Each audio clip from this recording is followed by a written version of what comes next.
بسم اللہ والسلام علی رسول اللہ۔ سوال ہمارے پاس آیا کہ امیر المومنین خلیفہ دوم سسر مصطفیٰ فاتح بیت المقدس حضرت سیدنا عمر بن خطاب فاروق اعظم رضی اللہ تعالیٰ عنہ یہ کس طرح اسلام لائیں؟ آپ کے اسلام لانے کا کیا واقعہ ہے؟ اس حوالے سے مختلف واقعات بیان کیے جاتے ہیں۔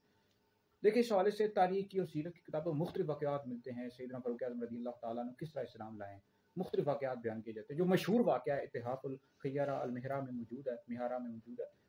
تو جو مشہور واقعہ اور جو زیادہ تر آپ لوگوں نے بھی یہی واقعہ سنا ہوگا کہ حضرت سیدنا عمر بن خطاب فاروق اعظم رضی اللہ تعالیٰ عنہ یہ ایک روز نبی کریم علیہ السلام کو شہید کرنے کے ارادے سے جا رہے تھے۔ راستے میں آپ کو کسی نے بتایا کہ آپ کی بہن نے بھی کلمہ پڑھ لیا، بہنوں نے بھی پتہ لگا، آپ وہاں گئے اور پھر بہن اور بہنوں پر تشدد کیا، آپ نے ان کو مارا اور پھر انہوں نے کہا قرآن مجید کی کچھ آیات دی، آپ نے پہلے غسل کیا ہے، پھر قرآن مجید کے آیات کو پڑھا اور اسلام کی جو محبت ہے آپ کے دل میں گھر کر گئی اور پھر نبی کریم علیہ السلام کی خدمت میں حاضر ہو کر آپ نے کلمہ پڑھ لیا۔ ٹھیک ہے، یہ مشہور واقعہ جو آپ لوگوں نے بھی سنا ہوگا۔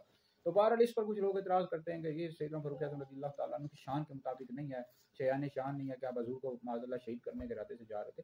بھائی یہ اسلام سے لانے سے پہلے کا واقعہ ہے، تو بالکل یہ بیان کر سکتے ہیں۔ یہ ہمارے اکابر علماء نے کتابوں میں، سیرت تاریخ کتابوں میں یہ واقعہ لکھا ہو۔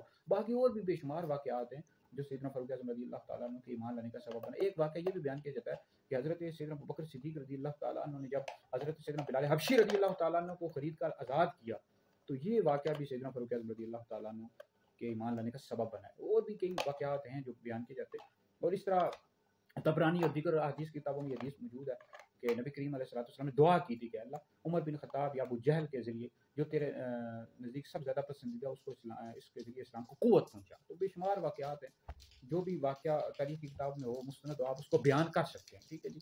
باقی سیدنا فاروق اعظم رضی اللہ تعالیٰ عنہ بہت بڑی ہستی ہیں، دوسرے خلیفہ راشد ہیں، نبی کریم علیہ السلام کے سسر بھی ہیں، اور اسی طرح آپ کی جو قبر ہے روضہ رسول میں نبی کریم علیہ السلام کے ساتھ بنی ہوئی ہے۔ روضہ رسول میں حضرت ابوبکر صدیق رضی اللہ تعالیٰ عنہ کی قبر ہے، نبی کریم علیہ السلام کی قبر کے ساتھ حضرت سیدنا عمر بن خطاب فاروق اعظم رضی اللہ تعالیٰ عنہ کی قبر بھی روضہ رسول میں ہے۔